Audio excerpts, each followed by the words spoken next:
नमस्कार भाई लोग, प्रणाम। आप सभी का अनिरुद्ध पटेल चैनल में स्वागत है। आज हम आप लोग को बताएंगे शिव जी का जन्म कहाँ और कैसे हुआ था।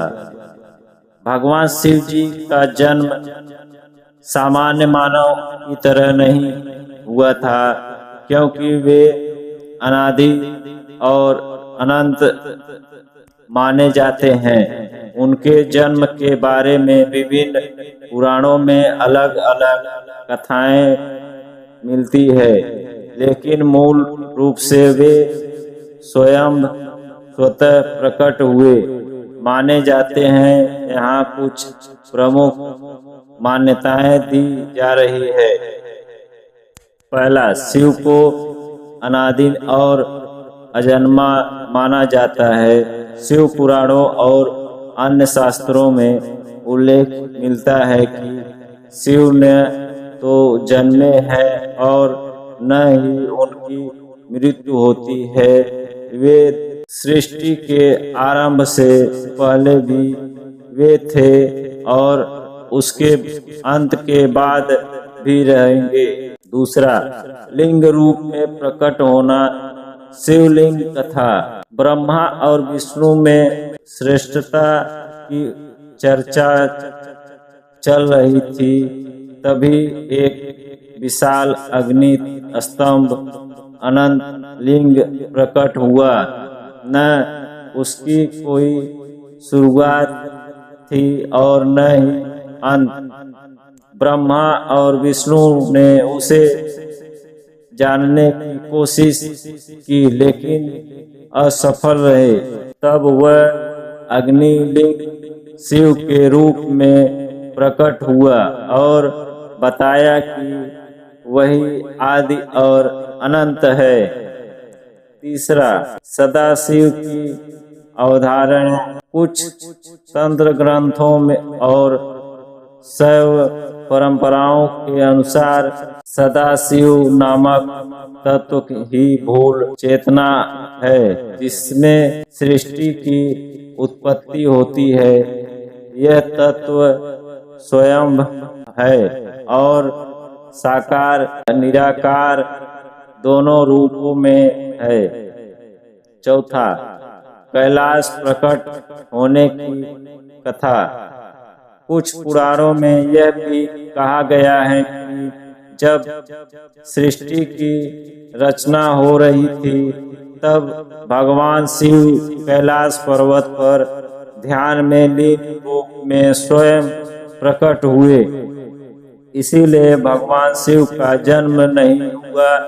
वे सनातन, अनादि और अजन्मा माने जाते हैं। यहाँ कुछ स्थान है जिन्हें शिव जी के प्रकट होने से जोड़ा जाता है। पहला, कैलाश पर्वत तिब्बत में। यह स्थान सबसे प्रमुख है। कैलाश को शिव जी का निवास स्थान माना जाता है और कई शास्त्रों में वर्णन है कि शिव जी यहाँ ध्यान मग्न अवस्था में प्रकट हुए। यहाँ कोई जन्म स्थान नहीं, बल्कि उनका प्रकट स्थान है। दूसरा, केदारनाथ उत्तराखंड। यह भी एक पवित्र स्थान है, जहाँ माना जाता है कि महाभारत के बाद शिव जी पांडवों से बचने के लिए प्रकट हुए थे। केदारनाथ को पंच केदारों में सबसे प्रमुख माना जाता है। तीसरा, अरुणाचल तमिलनाडु।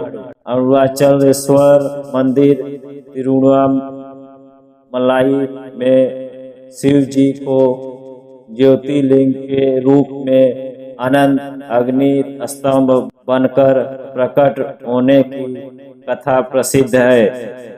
यही कथा ब्रह्मा और विष्णु के अहंकार के बारे में है। इसे उनका ज्योति प्रकट कहा जाता है। उनका ज्योति प्रकट कहा जाता है। अमरनाथ गुफा, जम्मू कश्मीर। यहाँ शिव जी ने माता पार्वती को अमर कथा सुनाई थी। कुछ लोगों ने उसे भी उनका दिव्य प्रकट स्थल मानते हैं। सारांश में भगवान शिव का कोई जन्म स्थान नहीं है, क्योंकि वे सनातन, अनादि और अजन्मा है। लेकिन कैलाश पर्वत, अरुणाचल और अमरनाथ जैसे स्थान उनके दिव्य प्रकट होने से जुड़े हुए हैं। आइए हम आप लोग को बताते हैं। अरुणाचल तिरुवन्नामलाई में भगवान शिव के ज्योति रूप में प्रकट होने की कथा पर जब शिव जी अनंत अग्नि स्तंभ बने, अरुणाचल में शिव का प्रकट ब्रह्मा और विष्णु के बीच हो रहा था अहंकार युद्ध। तभी धरती पर प्रकट हुआ एक अग्नि का स्तंभ और उसी में से प्रकट हुए महादेव। ब्रह्मा विष्णु का याद विवाह, फिर से विशाल अग्नि का उदय। यह कहानी है दक्षिण भारत के तिरुवन्नामलाई अरुणाचल की। जब ब्रह्मा जी और विष्णु जी में श्रेष्ठता और लेकर विवाद हुआ, तभी अचानक धरती फट गई और एक अनंत अग्नि का स्तंभ प्रकट हो गया। वह न नीचे समाप्त होता था, न ऊपर उसकी कोई सीमा नहीं थी। ब्रह्मा जी हंस रूप बनाकर ऊपर उड़ चले और विष्णु जी वारा रूप लेकर नीचे गए, परंतु अंत ही अनंत दोनों थक कर लौटे। और तभी उस स्तंभ से प्रकट हुए भगवान शिव। उनकी वाणी कुंजी, जो अंत है वही शिव है। तुम दोनों मेरे अंश हो।